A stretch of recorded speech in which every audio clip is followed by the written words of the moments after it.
Hello and welcome to the KB6 for this quick but detailed tutorial on the Turkish get-up. Okay, so what we're going to go through today is bit by bit how to do the Turkish get-up. This is the technique that you should be using for 8 kilograms as well as 48 kilograms. It will follow you if you do these techniques correctly. These techniques will follow you through the kettlebell rack. They have a purpose, every single one of them. So as small as some of these details might seem, please don't leave them out. Now, let's start from the floor. We're going to start with a nice comfortable weight. And if you haven't done this Turkish get-up before, please try this video. You don't have to do it with an empty cup of water, with an open cup of water. Please instead try it with a shoe on top of your fist, because if you can't do it with a shoe on top of your fist without it falling, then you shouldn't be doing it with a weight in your hand either. Again, it seems like something that you don't want to take the regression and take the time to do it, but let's be honest, how long is it going to take you to take a shoe off and do one Turkish get-up on each side? It's not going to take you more than about 3 minutes, is it? So probably worth doing. So that little PSA aside, let's get into some of the details. All Turkish get-ups start in here. We're going to be in the fetal position or baby curled up position, okay? I'm on my right shoulder, which means this is going to be a Turkish get-up with my right hand. So the first thing I do is feed my right hand through the handle as deep as I can. I really want the horn of the handle to be on the meat of my thumb. I might, depending on the shape of the kettlebell, I might even want the back horn of that kettlebell to be touching my wrist. That's going to add a touch more stability. So it's not the middle of the handle. And if you're getting into the horn, make sure you really drive your knuckles through to make sure that your wrist stays straight. The last thing that I want to see is everyone doing this with broken wrists. That leaves the kettlebell further outside of your position and with a weak link in the chain. So let's iron out that and get into a flexed forearm position, knuckles through. You can have connection with the back of the handle as well as the front. Now, from our starting position, we're going to use 2 hands to roll onto our back and find ourselves here in position 1. Right-sided Turkish get-up means the right leg is bent and the left leg is out nice and long at about 20 to 30 degrees, quad flexed, heel pushed away. We're going to revisit this position in a moment. So from baby curled up position or fetal position, I'm using both hands to secure the kettlebell and roll away to bring it on top of me. Now I can either use one hand to press or 2, and here's my starting position for moving through the Turkish get-up. As you can see, once I've pressed the weight, I want my empty side to be out at around 30 degrees from me. Okay. Now, here's the next most important thing. From that position with the kettlebell pressed, we are not doing a sit-up. This is the first thing that people tend to get wrong. They try and go from this position straight up towards the ceiling. But that technique is only going to work with lighter weights that you can control through that position. And if you take a look at my profile during that move, if I was to do a sit-up, I have to push that weight all the way ahead of me before I can get it back to overhead. Now, if you're doing that with anything over your sort of front delt raise weight, you're not going to be able to hold the weight there. So it's going to be a failed lift. Instead, what we want is once you've rolled away with the kettlebell and pressed it to that set position ready to start moving, I now want to rotate my shoulders like I'm throwing a punch into the ceiling with my right hand. I want to rotate my shoulders so my right shoulder lands up close to being on top of my left, and as I do that, I'm going to pull my elbow into the floor or try and cover my armpit with my arm, with my elbow.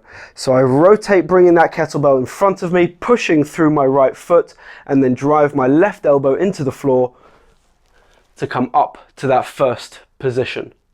From here, we're going to push hand into the floor to get into our tall man position. From here, there should be a locked out left arm and right arm. There's no bends. I'm not relying on strength, I'm relying on structure. Then I'm going to glute bridge on my right side, driving my hips into flexion before I sweep the side of my shoe underneath me. The side of my shoe, this is crucial. Look at this, the side of my foot. I'm not trying to pull my toes in underneath me.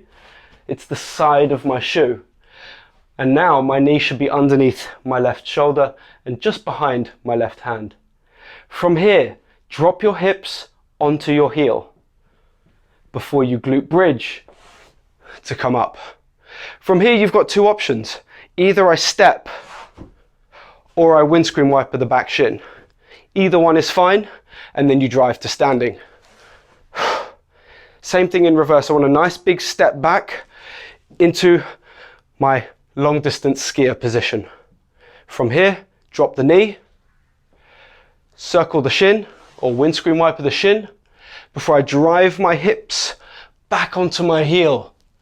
Slide my hand down my thigh until I find the floor, and as one of my favorite coaches says, squash the bug. Now we've got strength from bottom to top.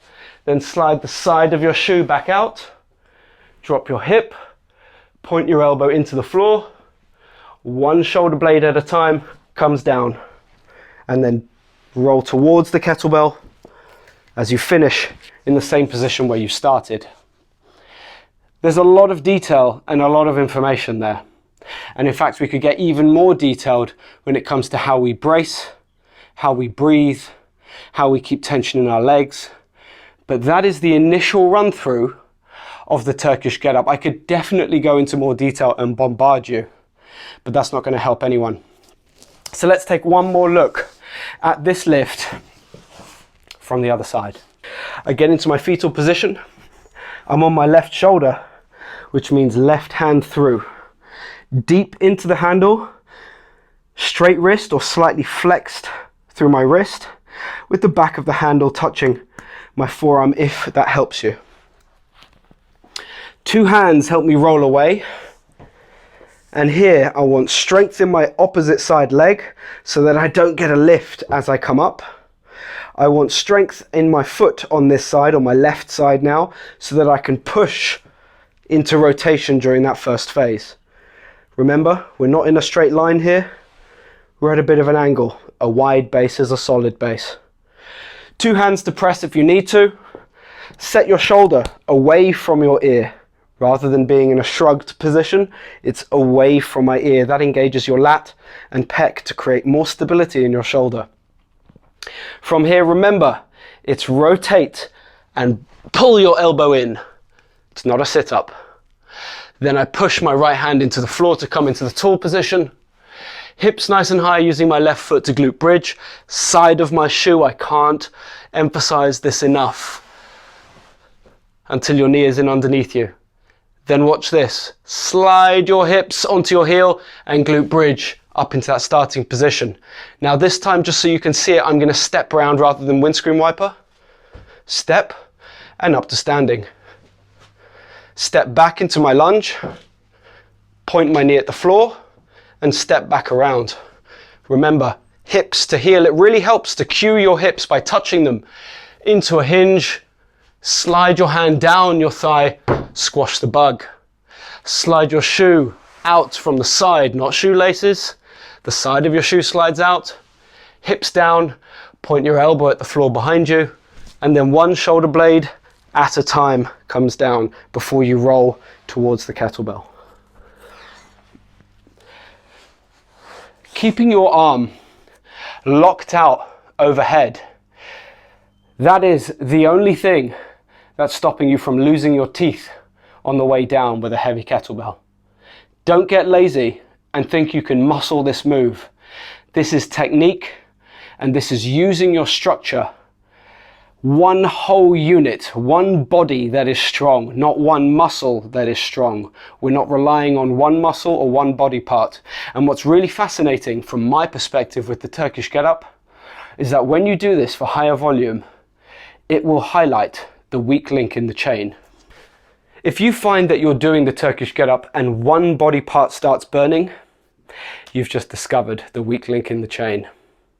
It's worth doing these Turkish get-ups with heavy weight for low volume with long rest periods, as well as lightweight for high volume with minimal rest periods.